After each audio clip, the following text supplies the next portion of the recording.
მე გუშინდელივით მახსოვს არადა 18 წელი გასულა. ეს არის ვაშე გადაცემა. სპეციალური გამოშვებით.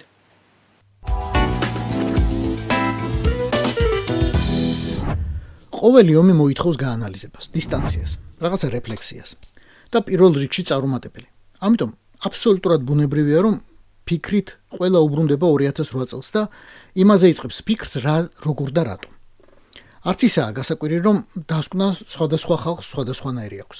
შევწვარ კარტოფილზე რომ მოაწყვა, გამოკითხვა იქაც განსხვავებულ აზრებს მიიღეთ, მით უფრო ომზე, რომელიც ყველასთან სახში მივიდა.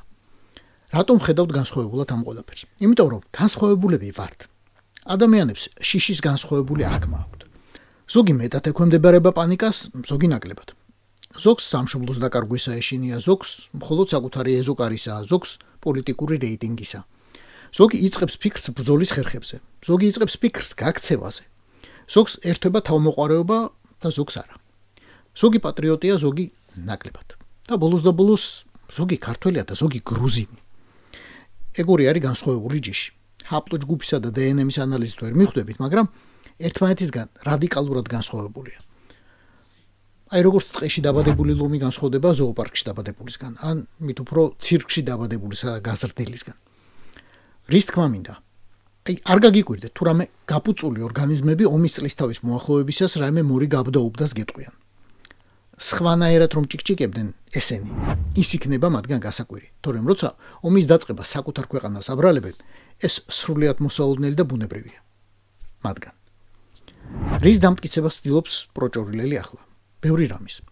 ყველაფრის ძირია მისი ქვეცნობიერი სირცხვილი. აი ჯახირობს რომ საკუთარ თავს, საკუთარ ოდინდელ მეგობრებს, საკუთარ ოჯახს რაიმენაირად აუხსნას, რატომ არ იყო იქ, სადაც იყვნენ სხვები. რატომ არ ეჭირა ხელში იარაღი და არ იბრძოდა. ან რატომ არ ეჭირა ხელში ბარი და არ თხრიდა სანგრებს. ან რატომ არ მოხალისეობდა ადამიანების დასახმარებლად, ვისაც ყველაზე მეტად უჭირდა იმ დღეებში. რატომ იჯდა სახლში? ან რატომ გარბოდა ბოლოს წითელ ხიდზე? არიქა რუსები მოადგნენ თბილისსო. როგორი ასახსნელია ეს ყველაფერი, როცა 18 წლის წინ ისეთი სუნია უშვი რუსის გაგონებაზე დღესაც ყარხარ. მაგრამ ყველაფერზე მიდიხარ რომ ხელი გაიშვირო, იმან გააფუჭა ჰაერი და მე არაო. ეს არ არის მხოლოდ კონკრეტული დაუვარცხნელი თუ დავარცხნელი ორგანიზმების პრობლემა. მთელი საზოგადოების პრობლემა ჩნდება, როდესაც ასეთ ტიპაჟებს აძლევს საშუალება სოციალურ კიბეზე აიჩოჩონ მაღლა. აძლევს გადაწყვეტილებების მიღების საშუალებას და მერე არ თხოვს პასუხს, სად იყავი, როცა ქვეყანას ყველაზე მეტად უჭირდაო. დიახ, საზოგადოებრივი ჭირია და საზოგადოებრივი პრობლემა, რომ მის პოლიტიკოსებს ანგარიშვალდებულების დონე აქვთ ფსკერზე.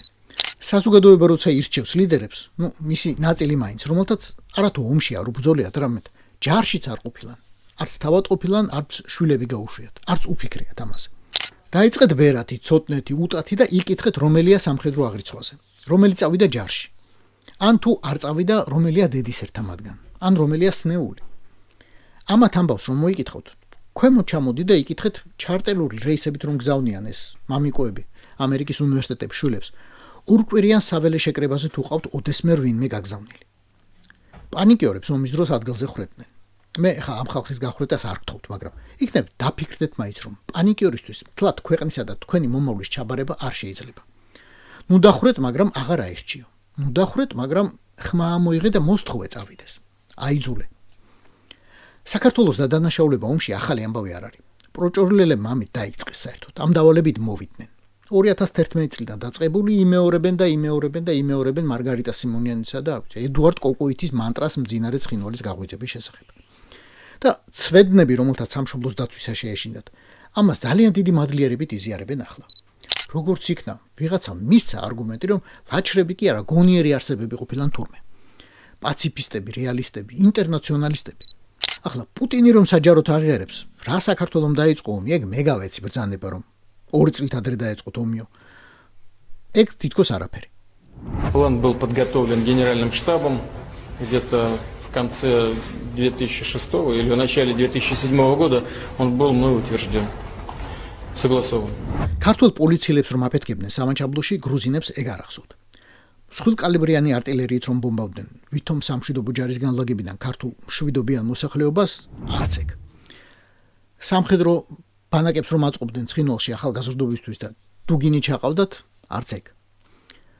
ჰააგისა და სტრასბურგის სასამართლოები რომ ცალსახად და უეჭველად რუსეთს აცხადებენ აგრესორად, არც ეგახსოვთ გრუზინებს. კაი, მე გავჩერდები. ეხლა რამდენი რამე უნდა ჩამოთვალო, ვინმეს ან რამეს მეხსიერება რომ გავუღვიძო, ან სინდისი. ან მით უმეტეს გავუჩინო, როცა არა აქვს.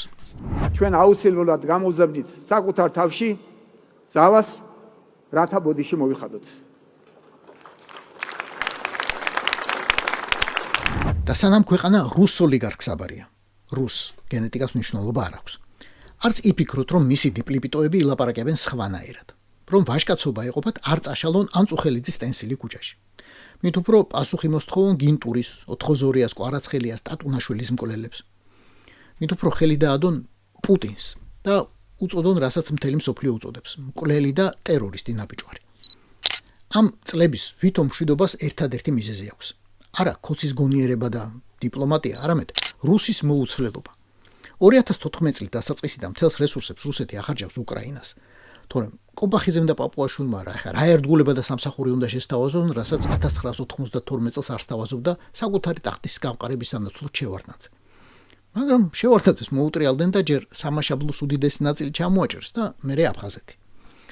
იგივე ელის ბორიას ღმერთმა უკნას რუსმა უკრაინაში თუნდაც მცირე წარმატებას მიაღწიოს და თავი დაისტაბილუროს. შევთანხმდეთ, მშვიდობიანი პოლიტიკა არ ნიშნავს ქვეშაჭრიობას. არ უნდა ნიშნავდეს. მოლაპარაკების მაგიდასთან რომ დაგიждდეს ვინმე, სუნი მაინც არ უნდა აგდიოდეს. სხვა თუ არაფერი. ეს იყო ვაშა გადაცემის სპეციალური გამოშვება თენგიზ გოგოტიშვილთან.